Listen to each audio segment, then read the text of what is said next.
This program helps social entrepreneurs build business models and increase social impact. My name is Pamela Roussos from the Center of Technology and Society out of Santa Clara University. I work with the Global Social Benefit Institute, the GSBI, an incubator and accelerator that works with social entrepreneurs around the world. For 10 years, we have been assisting social enterprises in the areas of health, energy, income generation, and many more. We focus on bringing practical aspects to business model development training so that social entrepreneurs have a practical and actionable business plan to increase social impact.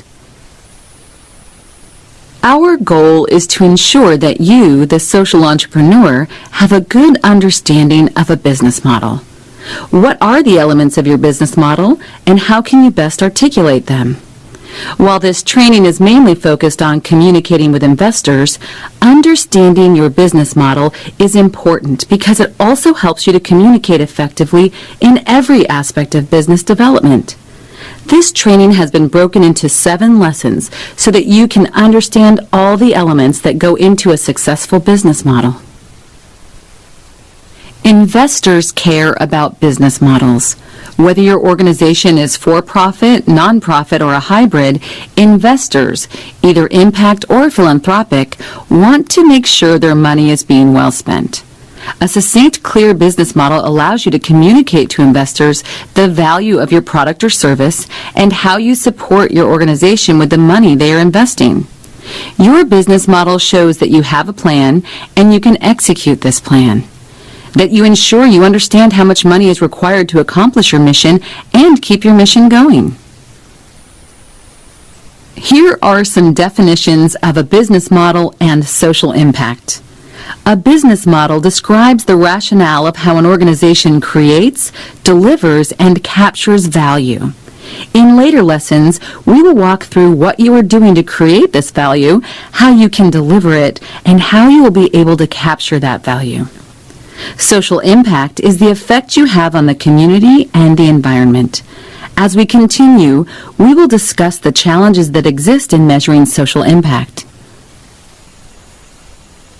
Here are the key elements to a successful business model. We will expand on each in later lessons, but for now, here is a brief overview. Target customer. Who are you targeting with your product or service? Who will be the customer paying for your product or service? Value proposition and competition. What is your value proposition? What is the compelling reason to buy what you are offering? What does the competitive landscape look like? Even if you think there is no competition, you must remember that no choice is a choice as well. Sales, marketing, and distribution. How does your product get into the hands of those you are targeting? Revenue and costs. What are the economics of your business? And finally, your business structure. Are you for-profit, non-profit, or hybrid? We will also look at some of the pros and cons. At the highest level, a business model is a brief that describes your business to another person. We will now look at a few examples.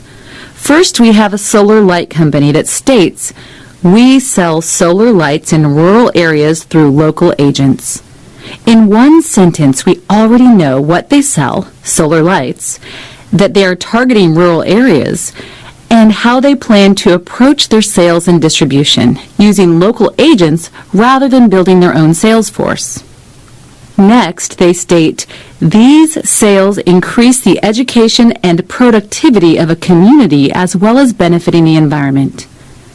We see clearly that they are talking about social impact. They plan to increase the productivity and education of the community as well as supporting the environment. We are able to sell products profitably, but receive grants in order to do the education necessary to get people to buy these products. This is their business structure. We know they are a hybrid rather than a for-profit or non-profit. They make it clear they have a profitability dimension, but also receive grants in order to support education. Finally, they state, "We expect to only need grants for another 3 years until we become self-sustaining. With this simple sentence, they have communicated to us that they have done the economics needed to forecast their business for up to 3 years. We know they will not be perpetually fundraising. This example shows us that in just a few sentences you can communicate essential facts about your business: what you do, who you target, how you are getting to market, what is your social impact, and what is your financial forecast for the long term. Next, we have an example of a business model that is presented visually. We easily see they are designing clean cooking stoves assembled in the country, keeping costs low. This model creates jobs, has social impact, and has a plan for marketing and distribution. We can plainly see there are 3 sources of revenue: the one-time selling of the stove, carbon credits received, and the ongoing selling of the briquettes to keep the stoves going. Again, the elements in this model are simply stated and succinct, making it easy for investors to quickly understand what makes this business run.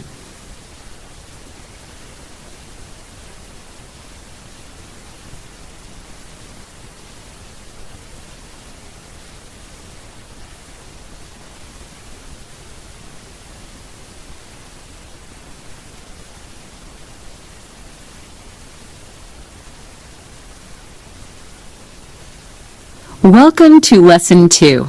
In this lesson, we will focus on your target market and your target customer. Your target customer is who is going to buy your product. Your target customer, while benefiting from your product or service, may differ from those who are socially impacted. Here we are focusing only on your target customer who will actually purchase your product or service. For example, we work with a company that works with artisans in rural areas of Mexico. They connect them with designers and bring their handcrafted bags to market.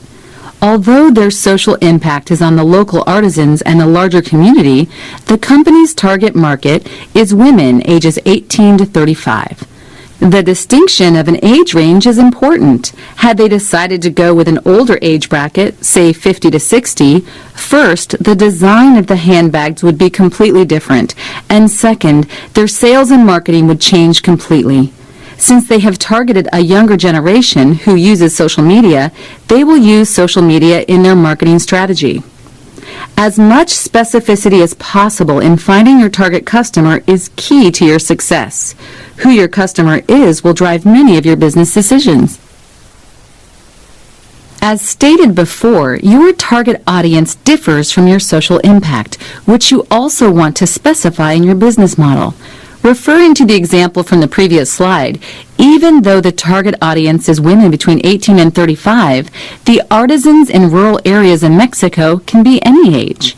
In addition to specifying your social impact, it is crucial to think about how you will measure your social impact.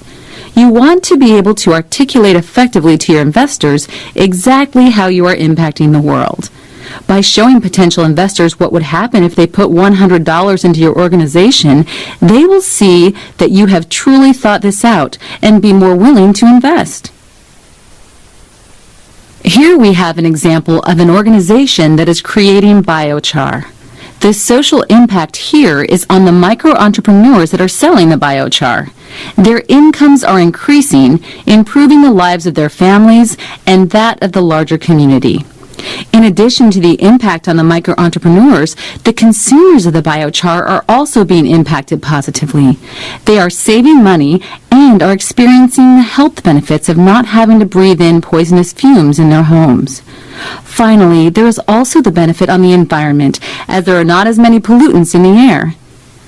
In addition to the social impact your business will have, it is important to think about your consumers because they are the ones buying your product.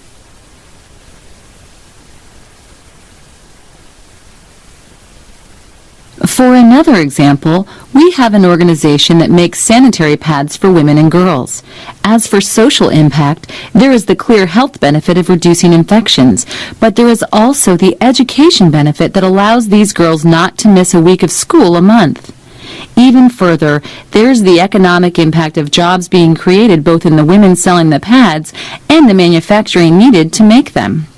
So while the target market is the women and girls, the social impact includes men and women because of the jobs created. When developing a business plan, it is crucial to think about who will buy your product and to specify them.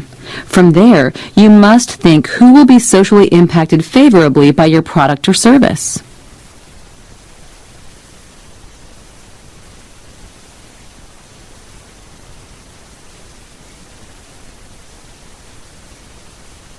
Lesson 3. Value Proposition and Competition. A value proposition is a brief description of your organization and why consumers will choose your product in the face of alternatives. Here we lay out a formula that is used in many entrepreneurial circles. This formula clarifies to your audience who you are targeting, how you are reaching out, etc.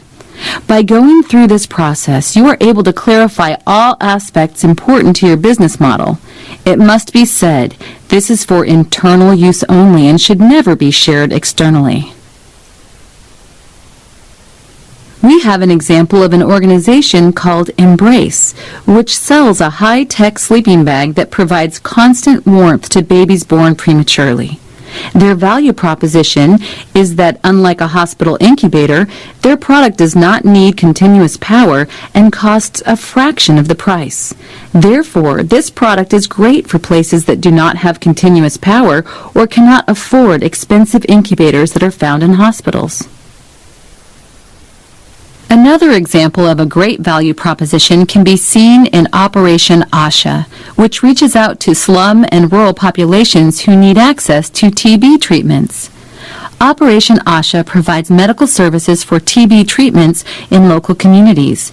Since their service is centered around the areas of need, they are able to benefit people's lives because they no longer have to take days off of work to travel to a hospital and receive a diagnosis and treatment. This example shows that, while the previous formula works, there are other ways to explain your value proposition. This organization is creating clean cooking stoves that are sold at a lower cost. This formula explains that in addition to the lower cost and health benefits, the social impact includes a 2-month payback period as well as decreased charcoal and CO2 emissions. This is simply an example to show you that there are different ways for you to clearly argue your value in the marketplace.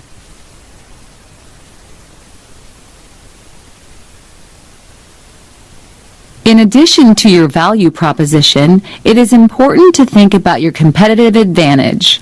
Both for-profit and nonprofits need to be thinking about their competitive advantage. People have choices, and investors need to know why people would choose a certain product or service. Additionally, by showing you understand the economic landscape of your product or service, investors will see that you have done the research that supports your business. This will further identify why people will choose you. You need to clearly communicate to investors why you are competitive in your marketplace. Here are some examples of how to do this. Here we are discussing a water filtration system. On the x-axis, we have listed the ability to filter water and provide good tasting water. To the left is the worst ability to do this, and to the right is the best ability to do this. On the y-axis is the cost to purchase and maintain a filtration system. Understandably, one would want to have the best tasting water at the lowest cost. This graph allows you to visually show how you do that in comparison to other filtration systems. You see that you could choose chlorine tablets, which are cheap but bad tasting, or opt for the filtration straws that are expensive and not very effective. Doing the research to create a graphic like this is essential. It allows you to visually show your product in a dominant and successful way. Here is another visual example of how to present your competitive advantage to investors. We see all options facing the consumer clearly laid out horizontally. The columns are what sets you apart from your competition: cost, health benefits, and brightness of light. By going with a color code, you make it very easy for the investor to see how you compete. So the cost of kerosene is expensive and the health effects are bad and are therefore both marked red. This is simply another way in which you can clearly communicate to your investors and make them see you are the clear choice across the board. It is really easy for an investor to see the cost, health effects, and that your solution is all good. These are just two examples of how to visualize your competition. Long lists of pros and cons can make an investor's head spin. So the easier you can make it for them to understand how you compete, the better off you are. Thinking about your value proposition and competitive landscape forces you to think about something called whole product. Whole product explains that your product or service is not just simply that. You have thought about how your product or service is so much more than that one piece. To expand on whole product, we have an example for solar lighting. You can see that technically speaking, just the solar lighting is the product. However, in addition to the solar lighting, there could be cell phone charging or other electronic benefits consumers might want. By doing this, you add benefits to your original product. You could also include some style of training that makes your product easier to use, or a repair option that fixes the lights when they expire. Thinking about your product or service holistically can provide you a competitive advantage over others. Lesson number 4 is marketing and distribution. While you might have the product, if you cannot get it into the hands of your consumers, you will not be successful. How does your product get purchased? Looking at your target audience, you have to ask yourself, who are they? And how do they buy things? Is your good or service a one-time purchase, or is it ongoing? If it is ongoing, how will you collect the payments? Are there transaction fees? These questions all highlight small steps that can have a big effect on your business model. In addition, you have to ask who is the beneficiary of the product or service and who is paying for the product. For instance, is it parents paying for the education for the children? If it is, you have to think about what the parents can afford rather than exactly what the children want. Now we must think about the types of distribution and how you are going to actually get your product into your customers' hands. Ask yourself, how does your customer naturally buy? If they buy from a store, you want to make sure your product is in the stores they actually go to. If, say, your customer is a farmer, then going to a rural agriculture store makes the most sense to place your product. Similarly, if your target audience is in the urban slums that typically have a lot of little tiny stores, it is important for you to get your product into these stores where your customer is already shopping. Another course of action could be to build up your own sales force and sell person to person. Benefits of this practice include the immediate feedback and personal interaction you get with your customer. Although this approach is expensive, the feedback can help you understand how to improve your business and what your customers are looking for. If building up a sales force does not work for you, you can also use agents that already have feet on the street. These agents already have people who have developed relationships with customers and already exist in many communities, allowing for a smooth path to entry for your product. Finally, if you have a sophisticated level of customer, internet and catalog could be a very good way for you to go. Successful distribution models must consider the trade-offs between the costs of these approaches. Consider the trade-offs and costs of wanting to set up your own sales agents.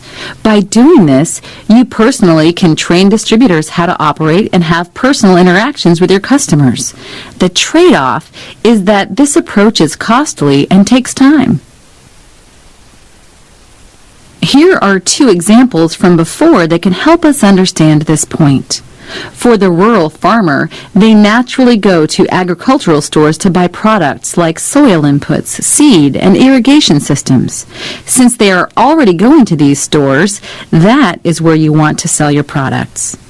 However, if your customer is an urban sophisticate wanting to buy artisanal products, you will want to sell your product in high-end boutiques or stores in hotels, airports, or online. Setting up your own distribution arrangement is also a possibility. As an example, we have an organization that, when targeting rural communities, decided to go through NGOs who were already working in the communities. As the NGOs were already trusted in the areas they were targeting, the company was able to save money on transportation costs and more easily develop relationships. However, they changed their approach when targeting urban populations. There, they decided on a two-pronged model where they have their own sales agents who go through existing marketplace resellers. These resellers have relationships in the community and can create a pathway for the product. You must prioritize your go-to marketing and distribution strategy. Lesson 5 is on the revenue and costs of your business. It cannot be expressed enough how important it is for you to completely understand the economics of your business. A successful business model has looked at and understood your income, your revenue, and costs involved. In addition to the overall value chain of your business model, you must also understand the unit cost for your product or service. This shows investors you understand the full costs involved and how you intend to make money in the face of this. After that, you also must factor in the sales and marketing costs. This attention to the numbers will allow you to eventually forecast your business model into the future. Here we have an example of a way to look at your income and your costs. On the top left, you see your sources of income, the revenue of your product or service.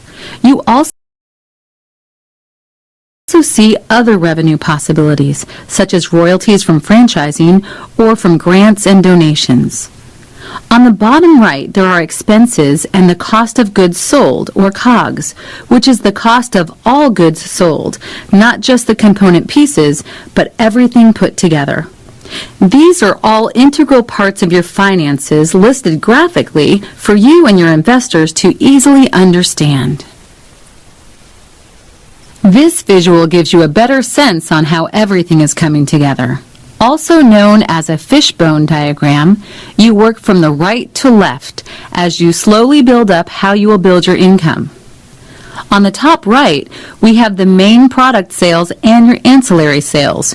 So, for instance, if you are a solar lighting company, your main product will be solar lights, but your ancillary sales could be a phone charging station. This is the place you put all interests because it is all money that works towards your income.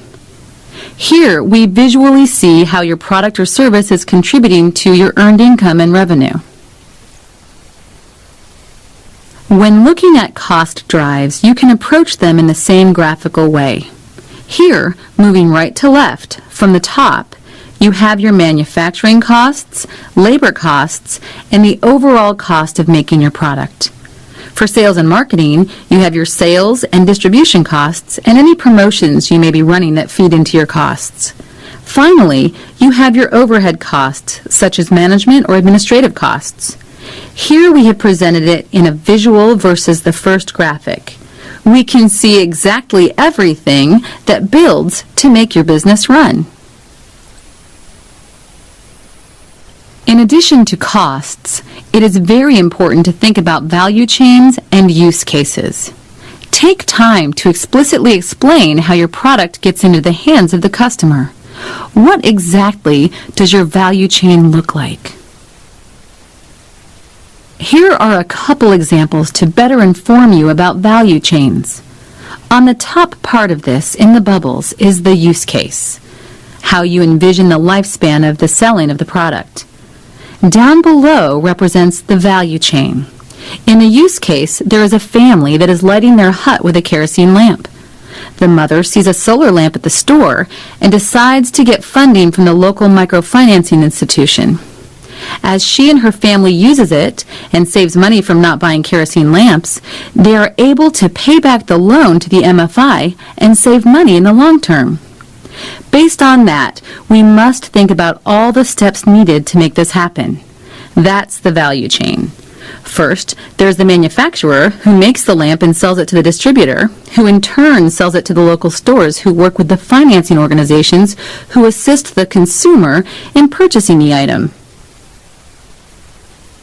From here, we have to think about the economics that exist in that value chain. We can see that the cost to manufacture the lamp was $4.79.